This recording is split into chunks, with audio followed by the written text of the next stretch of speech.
साल 1968 में दो घरों में किलकारियां गूंजी। पहला घर था भारत के मद्रास का और दूसरा पाकिस्तान के कराची का। लेकिन उस साल किसी को नहीं पता था कि जिन दो घरों में ये बच्चे रोते हुए आए हैं वो सालों बाद दुनिया भर के गेंदबाजों को रुलाएंगे। भारत में जन्मा बच्चा भारत में नहीं रहा, वो उड़ चला इंग्लैंड और उसी जमीन का हो गया। नाम है नासिर हुसैन, जो दुनिया के बेहतरीन कप्तान और बल्लेबाजों में से एक, जबकि दूसरा उड़कर दूर तो गया लेकिन वापस अपने मुल्क आकर मुल्क की क्रिकेटिया खिदमत में लग गया।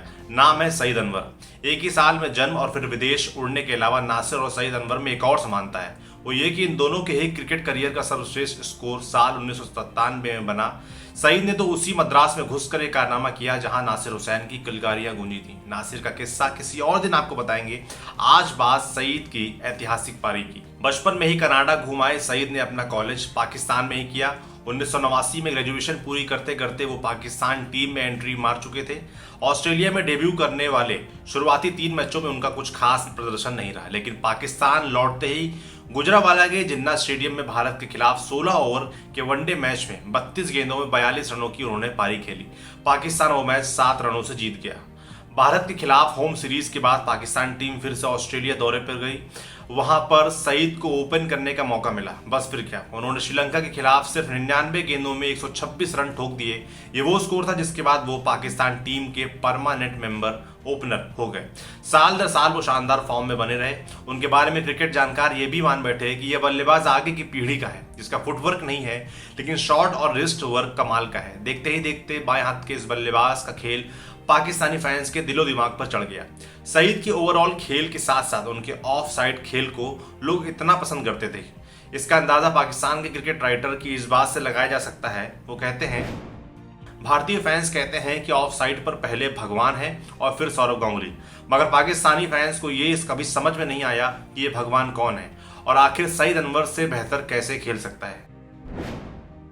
अब बात करते हैं अनवर की उस पारी की जिसके 13 साल पीछे और 12 साल आगे तक कोई नहीं रहा, कोई नहीं टिका।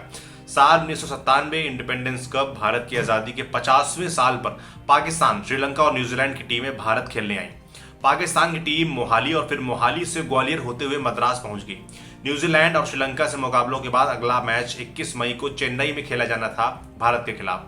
रमीज राजा की कप्तानी वाली पाकिस्तान की टीम तैयारी में लगी थी, लेकिन सईद अनवर कुछ बुझे थे। वो पाकिस्तान टीम के ऐसे खिलाड़ी थे जो मैदान पर जितना खुलकर खेलने के लिए जाने जाते थे, ड्रेसिंग रूम में उतने ही नर्वस रहते थे। उस मैच से पहले उनके नर्वस होने की वजह थोड़ी अलग थी। उस मुकाबले से पहले सईद ने पिछले 6 महीनों में सिर्फ 91 रनों की बड़ी पारी खेली थी, वो भी सियालकोट में। लेकिन इससे भी बड़ी चिंता की बात यह थी कि उनका स्ट्राइक रेट लगातार गिरता जा रहा था। 1997 से पहले सईद 1996 में विश्व कप खेलने भारत आए थे। भारत के खिलाफ हुए मैच पाकिस्तान हार गया था। 21 मई वाले मैच में सईद न सिर्फ अपना रन रेट सुधारना चाहते थे बल्कि भारत से उस हार का बदला भी लेना चाहते थे। इस मैच के लिए पाकिस्तान को काफी टाइम मिला था, 12 मई से 21 मई के बीच का। इसका सईद ने भरपूर फायदा उठाया। वो नेट्स में उतर गए। नेट्स में 5-6 दिन तक सईद ने ऐसी बल्लेबाजी की जैसे वो कोई मैच खेल रहे हों। वो गेंदबाजों के खिलाफ एक मैच की तरह ही तैयार होकर खड़े होते और फिर शॉट्स मारते। अच्छी गेंद को रोकते और फिर जिस दिशा में शॉट मारना है वहां पर शॉट खेलते। गेंद को कभी चौके के लिए मारते तो कभी छक्के के लिए। ये देखकर सकलैन मुश्ताक समेत पाकिस्तान टीम के कई खिलाड़ी हैरान थे। फिर आया मैच का दिन, भारत बनाम पाकिस्तान, 21 मई 1997। पाकिस्तान ने टॉस जीता और पहले बैटिंग की। शाहिद अफरीदी कुरुविला की गेंद पर दूसरे ओवर में ही गांगुली के हाथों कैच आउट हो गए। 97 के स्कोर पर कप्तान रमीज राजा का विकेट भी गिर गया और कुछ देर बाद ही सईद अनवर ने रनर मांग लिया। उस दिन चेन्नई में पारा 41 से 42 डिग्री तक चढ़ गया था। ऐसे में मैदान पर इतने लंबे समय तक बल्लेबाजी करना आसान नहीं था।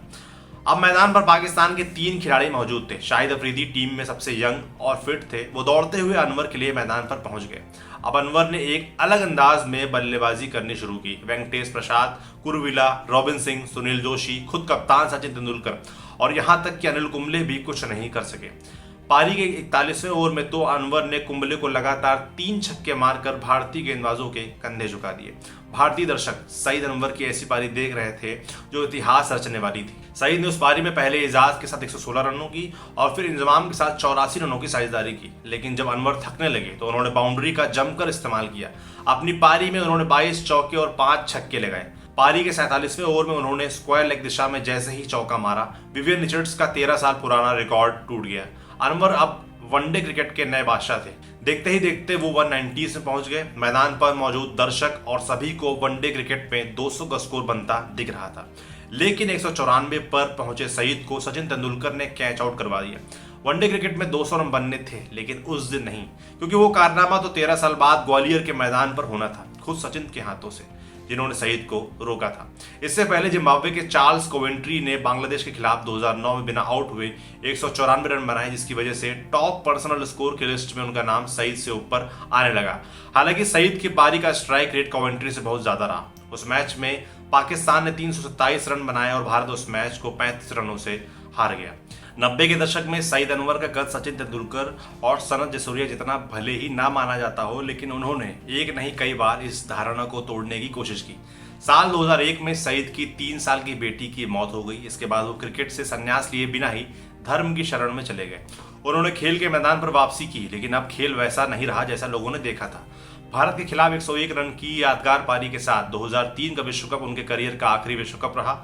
विश्व कप के बाद उन्होंने संन्यास लेकर तबलीगी जमात का रुख कर लिया। पाकिस्तान के सबसे ज्यादा वनडे शतक, कुल 12,500 से ज्यादा रन बनाने वाले सईद अब पाकिस्तान में नई पीढ़ी को अपने रिश्ती खेल के गुण नहीं सिखाते। वो सिर पर सफेद पटका बांधकर धर्म का, इस्लाम का प्रचार करते हैं। आपके लिए कहानी लिखी थी हमारे साथी विपिन ने। देखते रहिए दी ललन टॉप। शुक्रिया।